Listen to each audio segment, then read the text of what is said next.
Assalamualaikum warahmatullahi wabarakatuh. Saya Megawati Nawara Putri, BP 1711021019. Pada kesempatan kali ini saya akan mempresentasikan proposal penelitian saya yang berjudul Penerapan Sistem Pengendalian Internal dan Sistem Informasi Akuntansi dalam Akuntabilitas Pengelolaan Alokasi Dana Desa di Nagari Silayang, Kecamatan Mapatunggu Selatan, Kabupaten Pasaman.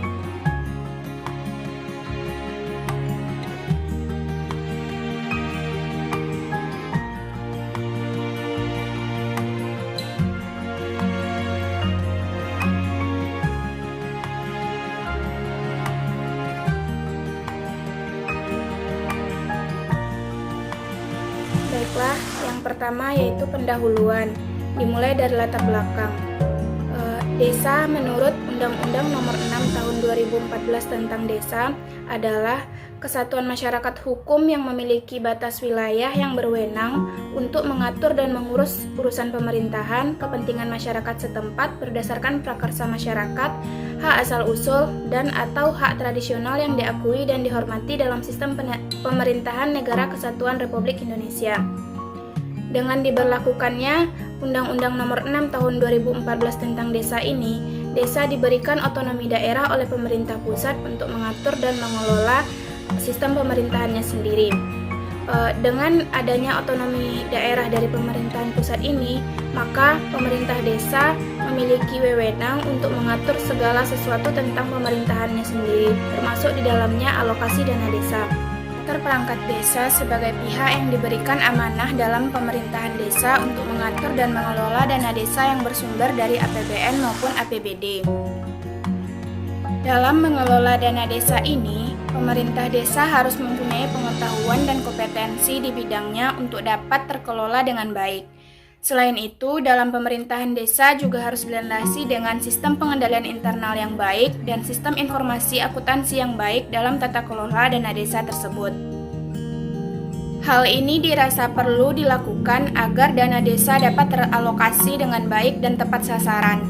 Selain itu, beberapa faktor tersebut seperti sistem pengendalian internal yang baik, tingkat kompetensi aparat perangkat desa yang baik, dan sistem informasi akuntansi yang baik dalam pemerintahan desa juga perlu diperhatikan untuk meminimalisir risiko yang dapat terjadi, seperti kecurangan, korupsi, dan penggunaan dana yang tidak sewajarnya oleh aparat perangkat desa.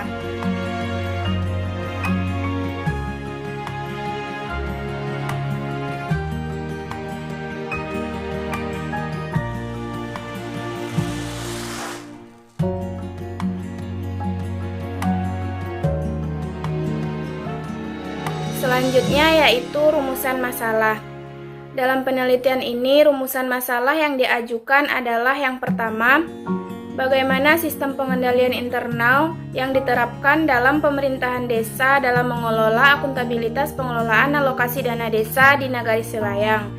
Dan yang kedua, bagaimana sistem informasi akuntansi yang diterapkan dalam pemerintahan desa dalam mengelola akuntabilitas pengelolaan alokasi dana desa di Nagari Silayang.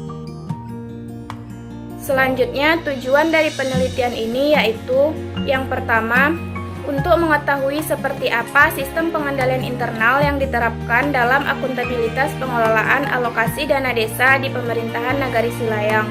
Dan yang kedua, untuk mengetahui seperti apa sistem informasi akuntansi yang diterapkan dalam akuntabilitas pengelolaan dana desa di Nagari Silayang. Selanjutnya yaitu kontribusi penelitian. Penelitian ini diharapkan dapat memberikan kontribusi di berbagai bidang, seperti yang pertama, kontribusi praktis.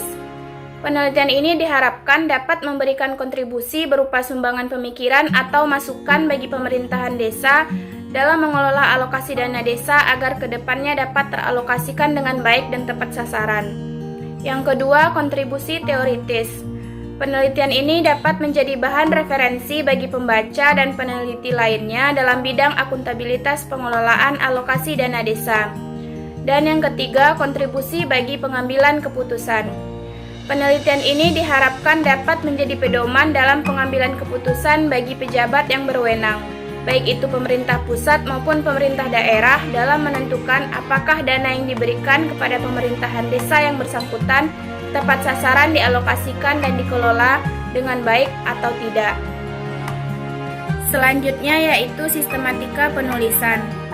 Dalam proposal penelitian ini terdapat 3 bab, yaitu bab pertama pendahuluan, yang mana bab ini berisi latar belakang, rumusan masalah, tujuan penelitian, kontribusi penelitian, dan sistematika penulisan. Bab 2 tentang tinjauan pustaka. Bab ini berisi informasi yang berkaitan dengan topik penelitian dan juga penelitian-penelitian sebelumnya. Yang ketiga, bab 3 metodologi penelitian. Bab ini berisi tentang metode apa yang akan dilakukan dalam penelitian yang akan dilaksanakan nantinya. Selanjutnya yaitu bab 2 mengenai tinjauan pustaka, yang mana pada bab 2 ini dibahas mengenai review penelitian-penelitian sebelumnya. Ada 10 penelitian yang dibahas pada proposal ini. Yang pertama, efektivitas dan pengaruh PNPM mandiri pedesaan, alokasi dana desa, pendapatan asli desa, dan jumlah penduduk terhadap jumlah kepala keluarga miskin di Kabupaten Kebumen tahun 2009 sampai 2011. Yang kedua, dampak kesenjangan informasi alokasi dana desa pada pengelolaan dana desa di Desa Kalibukbuk. Yang ketiga, analisis alokasi dana desa terhadap pembangunan wilayah di Desa Geudubang Jawa, Kecamatan Langsabaro. Keempat, prinsip dualitas dan akuntansi sumber daya manusia dalam keberhasilan pengelolaan dana desa. 5. Pengaruh sistem akuntansi dan kompetensi akuntansi terhadap potensi penyalahgunaan dana desa, studi kasus Kabupaten Demak.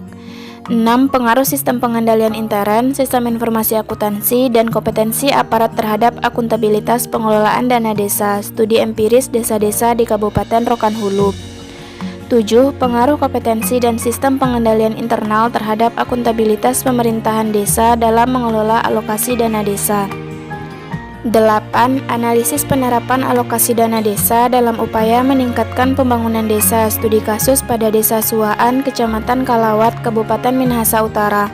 9. Implementasi Permendagri Nomor 113 Tahun 2014 tentang pengelolaan alokasi dana desa, studi kasus pada Desa Jineng Dalem, Kecamatan Buleleng, Kabupaten Buleleng.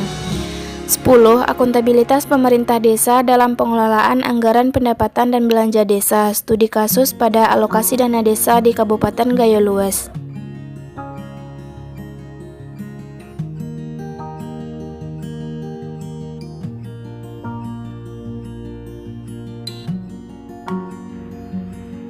Selanjutnya bab 3 metodologi penelitian. Yang pertama, desain penelitian. Penelitian ini menggunakan pendekatan kualitatif dengan menggunakan desain studi kasus. Untuk melakukan studi kasus terkait penelitian ini, peneliti mendapatkan akses untuk melakukan penelitian di pemerintahan Desa Nagari Silayang dengan cara memberikan surat izin penelitian dari pihak kampus kepada pihak yang berwenang di pemerintahan desa tersebut. Yang kedua yaitu pengumpulan data. Dalam penelitian ini dilakukan dengan 3 cara. Yang pertama, wawancara, yang mana informan dalam wawancara ini adalah kepala desa atau kepala nagari dan beserta dengan perangkat desa dan juga tokoh masyarakat. Yang kedua, observasi, yang dilakukan langsung ke lapangan oleh peneliti. Dan yang ketiga, dokumentasi yang dilakukan oleh peneliti pada saat penelitian dilaksanakan. Selanjutnya, yaitu data analisis. Metode yang digunakan oleh peneliti dalam menganalisis dan mengolah data dalam penelitian ini adalah metode tematik analisis. Menurut peneliti, metode ini merupakan metode yang efektif digunakan dalam penelitian ini, karena penelitian ini bermaksud untuk mengupas secara rinci data-data kualitatif yang diperoleh selama penelitian, guna menemukan keterkaitan pola-pola dalam sebuah fenomena dan menjelaskan sejauh mana fenomena tersebut terjadi melalui kacamata peneliti. Baiklah, sekian presentasi proposal yang dapat saya sampaikan. Banyak maaf. Assalamualaikum warahmatullahi wabarakatuh.